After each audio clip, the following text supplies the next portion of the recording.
Бисмилля, вальхамдулилля, вассалату вассаламу аля расулилля.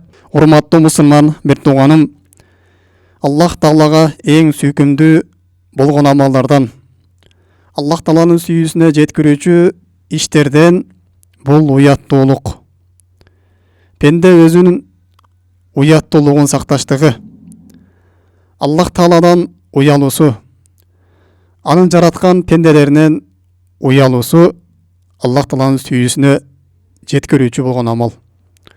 Эгерде пенде Аллах Тааладан уялып, анын буйруктарына моюн суна турган болсо, адал жолдон эмгек кыла турган болсо, бирөөнүн акысына кирбей турган болсо, бирөөгө зулум кылбай турган болсо, бирөөнүн мал жанын тартып албай турган болсо, Аллах Тааладан уялып, эртең кыямат күнү барган кезде мына ушул жасаган амалыма Аллах Тааланын астында мен жооп беремин деп Аллахтан корко турган болсо, Аллах Таала бул пендесин жакшы көрөт.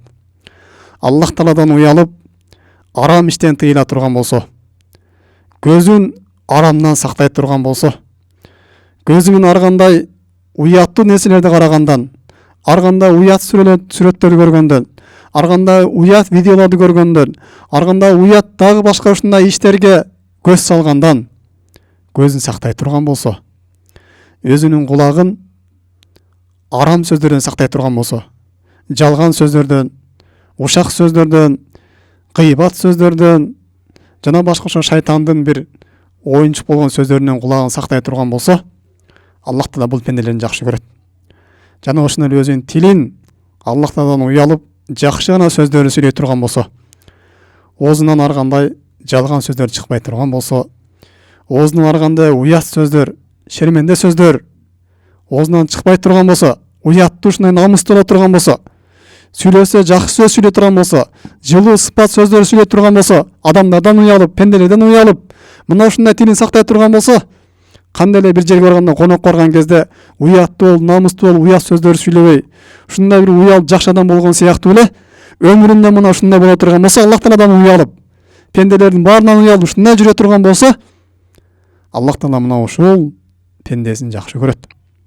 Жана ошондой эле дагы эгер көчөгө чыга турган болсо, өзүнүн уяттуу жерин жаап чыга турган болсо, кийингенде кийимдин адебин карап кие турган болсо, шарият көргөзгөндөй аурат жерин жаап, өзүнүн фигурасын башкаларга көргөзбөй, өзүнүн санын көргөзбөй, өзүнүн бутун, өзүнүн колун, өзүнүн да башка жерин Аллах шарият арам кылган намыс жерлерин башка бирөөлөр көргөзбөй, өзүнүн аурат жерин тосуп, уяттуу болуп, намыстуу болуп, Аллах Таала ушуну көрүп турат деген сезимде көчөгө чыга турган болсо, көчөгө чыккан кезде адамдарга жагайын деп, адамдар мени эмне дейт экен деп чыкпастан, Аллах Таала мага көчөгө чыккан кезде кандай буйруду эле деп, ушинтип өзүнүн намысын сактап чыга турган болсо, башка бирөөгө фитне болбой турган даражада көчөгө чыга турган болсо, уяттуу бир пакиза аял болуп чыга турган болсо көчөгө, Аллах Таала мына ушул пендени дагы жакшы көрөт. Мына ушул Аллах Тааланын астында ибадат болуп эсептелинет. Пайгамбар саллаллаху алейхи ва саллям айтат: "Инна Аллаха хайюн ситтир", Аллах Таала уялчак жана ката кемчиликтерди тосуучу болгон зат дейт. Аллах Таала мына ушундай өзүнүн сыпаттарынан бири, Аллах Таала уялат. Пайгамбар башка хадисинде айткандай, эгерде пендеси эки колун көтөрүп, Аллах Тааладан бир нерсе сурай турган болсо, Аллах Таала мына ошол пенденин колун бош кайтаргандан уялат дейт.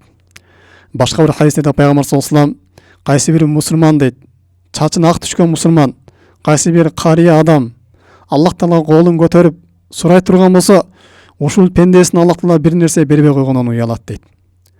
Башка да буга аяттар, башка хадистер өтө көп келген. Аллах Тааланын бул уялуучу болгон сыпаты бар.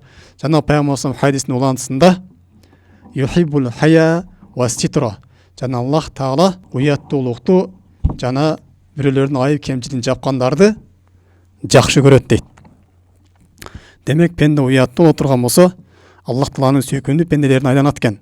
Пайгамбар саллаллаху алейхи өзүнүн бир сахабасына мондойча айтат: "Инна фика хаслатайн юхиббахумуллах" дейт. Сенде бир эки сыпат бар, Аллах Таала жакшы көрөт дейт. Биринчиси ал-хилм вал хая, жумшактык жана уяттуулук деген сенде ушундай сыпат бар, Аллах Таала ошону жакшы көрөт деп Пайгамбар саллаллаху алейхи ва саллям мына ушундай баяндап берет. Пайгамбар башка бир хадистеринде юхиббул хая Алафифа мутаафифа, Аллах Таала уяттуу, намыскөй, пакиза адамдарды Аллах Таала өзү жакшы көрөт дейт. Демек, урматтуу мусулман бир тууганым, уяттуулуктун орду динибизде аябай бийик. Жада калса бул бизден мурунку пайгамбарлардын дининде болгон.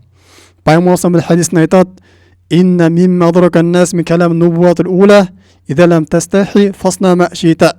Мурунку пайгамбарлардан бери келе жаткан ушундай сөз бар: эгерде уялбай турган болсоң, каалаган аткара бер деген. Эгерде пенденин уяты жок боло турган болсо, ал ар кандай бузук иштерди аткарып калат деп пайгамбар мына ушундай кабар берген. Дагы уяттуулук бул, урматтуу мусулман бир тууганым, бул ыймандан. Пайгамбарыбыз бир хадистеринде ыйман менен уяттуулукту экөө тең деп көргөзгөн болсо, бир хадистеринде уяттуулук бул ыймандын бир бөлүгү деген. Умар разияллаху анху ошону айтат: уяттуулук менен ыйман экөө ар дайым бири-бирине чогуу жүрөт дейт. Кандай эле эки аркан бири-бирине байланган сыяктуу дейт. Бири-бирине байланган жип сыяктуу дейт. Эгерде бирөөсү чечиле турган болсо, анда экинчисинен чечилип кетет дейт. Башка сахабалар ыйман бул жанагы мончоктун таштары боло турган болсо, ал эми уяттуулук мына ошол мончоктун жиби дейт. Эгерде жип жок боло турган болсо, анда мончогуңдун баары жерге төгүлүп түшөт дейт. Мына ошол сыяктуу эле уяттуулук менен ыйман мына ушундай жанаша жүрөт. Пайгамбар бир хадисин айтат: "Ал-хая минал иман, вал иману фил жанна." Уяттуулук бул ыймандан, ал эми ыймандуу адам бул бейиште болот. Вал базау минал жафа. Ал эми уятсыздык бул Аллах Таалага жакпаган амалдардан. Вал жафа финнар. Ал эми каттуулук бул Аллах Таалага жакпаган сыпаттар, бул дозокто болот дейт. Башка бир хадисте пайгамбар саллаллаху алейхи ва саллям ыймандын жок болуштугу, уяттуулуктун жок болуштугу бул мунафыктардын сыпатынан деген. Пайгамбар саллаллаху алейхи ва саллям айтат: "Ал-базау вал баяну шу'батан минан нифак." Уятсыздык жана ар кандай сүйлөгөн кезде бирлөрдү мактап сүйлөгөн бул мунафыктыктын бир бөлүктөрүнөн деп мына ушундай баяндап берген. Демек, урматтуу мусулман бир тууганым, биз уяттуулукка өтө жогорку деңгээлде маани беришибиз керек. Эми уяттуулук дегенде бул кандай дегенде, биринчи эле биз жогоруда айткандай, уяттуулук көбүнчөсү бул кийимде дагы болот. Көчөгө чыккан кезде өзүнүн кийимин, өзүнүн ауратын жабып чыгыштыгы. Албетте бул нерсеге бизден мурунку сахабият аялдар өтө жогорку деңгээлде бизге үлгү болуп берген. Айша энебиз айтат, бул пайгамбар саллаллаху алейхи ва саллямдын сүйүктүү жубай болгон момундардын энеси Абу Бакр Сыддык радиаллаху анхунун кызы болгон. Бул айтат, пайгамбар саллаллаху өлгөн кезде, каза болгон кезде ошол Айша энебиздин үйүнө коюлган. Андан кийин Умар разияллаху анху да, анын атасы, ал да ошонун үйүнө коюлган. Ошонун жашаган бөлмөсүндө. Андан кийин Умар радиаллаху анху каза болот. Ал да ошол жерге коюлат Айша энебиздин уруксаты менен. Ошондо Айша энебиз айтат: пайгамбар саллаллаху алейхи ва саллям кайтыш болгондо дейт, Умар Абу Бакр разияллаху анху кайтыш болгон кезде мен ошол үйгө дейт, ошол бөлмөгө жоолугум жок кире берчүмүн дейт. Ал эми Умар разияллаху анху койгондон кийин ошол жерде маркум болуп жаткан Умар разияллаху анхудан уялып, мен жоолугумду кирип анан кире турган болдум дейт. Урматтуу мусулман бир тууганым, бул уяттуулук мына ушундай нерсе. Эгер көчөгө чыга турган болсо, өзүнүн намысын, өзүнүн уяттуу жерин тосуп чыгыштык. Аллах Таала бул нерсени аялдарга буйруган. Аялдар аларга айткан, эгерде момундан аялдарына айтканың, алар өзүнүн аурат жерин жабышсын, башка бирөөлөр көргөзбөсүн деген. Көчөдө бөтөн аялдар, бөтөн эркектерге өзүнүн ауратын көргөзүштүк арам болуп эсептелинет. Жана ошол эле дагы Фатима энебиз айтат. Фатима энебиздин каза болушуна аз күн калганда Фатима энебиз айтат: эгер мен каза боло турган болсом, мен ошол табытка көтөргөн кезде мени элдерге көргөзүп кетесиңерби дейт. Мен бул нерседен уяламын дейт. Асма радиаллаху анха кайрылып, мен өлө турган болсом кандай кыласың дегенде ал айтат: кургай элек жалбырактарды алып келип, табыттын үстүнө жабып, элдерге көргөзбөй, түндөсү жерге берди деген. Мына ошо адамдардан өзүнүн өлгөн денесин дагы, кепинде оролгон денесин дагы башкаларга көргөздөн уялып, мына ушундай жерге берүүнү Айша энебиз дагы каалаган. Жада калса пайгамбар саллаллаху алейхи ва саллямдын мына ушундай бир аял болгон, анын ушундай бир оорусу болгон. Кандай оору деп коебуз? Мындай жин оорусу деп коебузбу же талма оорусу деп коебузбу? Өзүн жоготуп коюп аткан оорусу болгон. өзүнүн жоголуп калган кезде өзүнүн эмне кылганын билбей аурат ачылып калчу. Ошол пайгамбар саллаллаху алейхи ва саллям я Расулаллах, мага дуа кылыңызчы, Аллах Таала мага шифасын берсин дейт. Ошондо пайгамбар саллаллаху алейхи ва саллям айтат: эгер кааласаң, сен сабыр кыла турган болсоң, сага бейиш болот. Эгер кааласаң, мен дуа кылам, сен ушул оорундан айыгып кетесиң. Дегенде жанагы аял не дейт? Я Расулаллах, мен сабыр кылам дейт.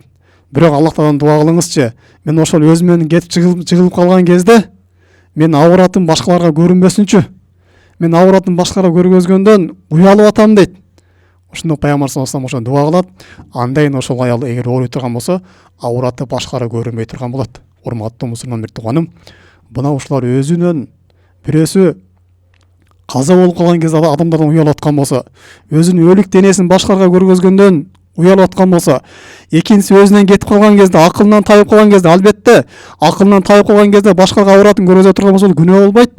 Бирок ушул кезде дагы адамдардан уялып, өзүнүн ауратын жабышка аракет кылган пенде эми акылы жайында болуп, жасанып, атайын эркектерге көрүнөйүн деп өзүнүн ауратын көргөзүп чыккан аялдардын уяты кайда калды? Аллах Таала баарыбызга иман берген болсун, баарыбызга уяттуулук берген болсун. Албетте ар бир кылган иштин эсеп кысабы Аллах Тааланын астында бар. Аллах Таала бул хиджабты аялдарга буйругандан кийин эртең кыямат күнү сөзсүз түрдө мына ушул нерседен сурайт. Дагы уяттуулук бул сүйлөгөн кезде жакшы сөздөр сүйлөштүк. Айша энебиз пайгамбар саллаллаху алейхи ва саллям сүйлөгөн кезде ар кандай уяттуу сөздөр сүйлөбөйт эле дейт. Бирөөлөрдүн алмасына тийбейт эле дейт. Жана базарда үнүн бийик көтөрүп сүйлөбөйт эле дейт. Бирок пайгамбар сүйлөй турган болсо үнүн төмөн алып, жумшак сөздөрдү сүйлөйт эле дейт.